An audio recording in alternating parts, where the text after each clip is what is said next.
Dans cette vidéo, nous allons introduire la notion de module. Un module, c'est en fait un fichier Python qui finit en .py, un fichier Python normal. Et lorsqu'on importe ce fichier, avec l'instruction import, nous allons voir ça dans quelques secondes, ça va créer un objet module.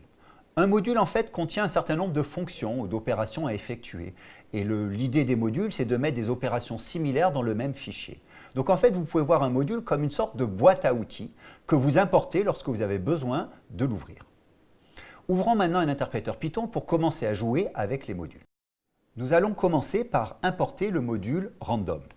Donc, pour importer un module, on utilise l'instruction import suivie du nom du module. Maintenant que j'ai importé ce module, je peux faire un print de random et je vais voir qu'effectivement, cet objet est un objet de type module. Maintenant, je peux accéder à tous les attributs de ce module avec la fonction built-in dir. Donc, si je fais un dir de random, je vais voir tous les attributs qui existent. Et vous vous souvenez que si l'attribut commence ou finit par un underscore, c'est un attribut que vous ne devez pas manipuler vous-même. Donc, tous les attributs qui n'ont pas d'underscore, ce sont les attributs que vous pouvez utiliser. Je peux avoir l'aide d'un module en utilisant la fonction built-in help. Donc, si je fais help de random, je vais voir toute l'aide liée à random. On voit qu'il y a énormément d'aides. Et d'ailleurs, je vous fais remarquer que c'est assez rare en pratique d'utiliser l'instruction help, enfin la fonction built-in help, directement sur un module, parce que ça fait beaucoup de texte. C'est beaucoup plus pratique de regarder ça directement sur Internet, dans l'aide de Python.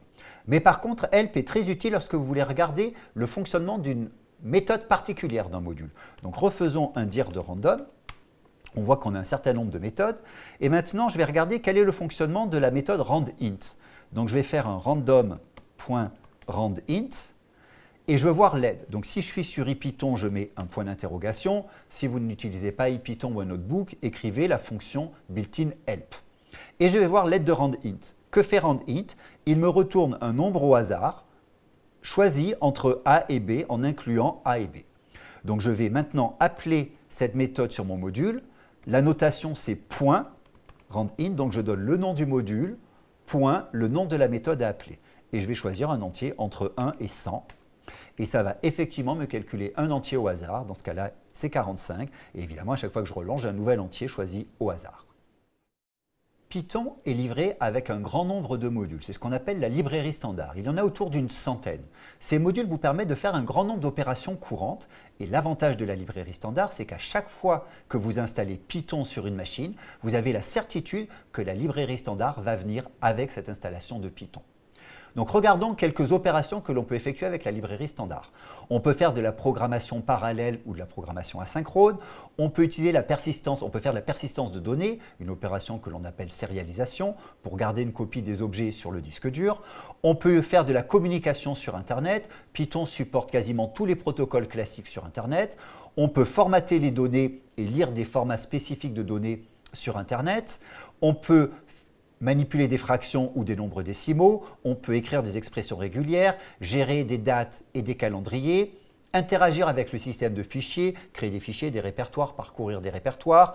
On peut faire également de la compression de fichiers et on peut même écrire des interfaces graphiques.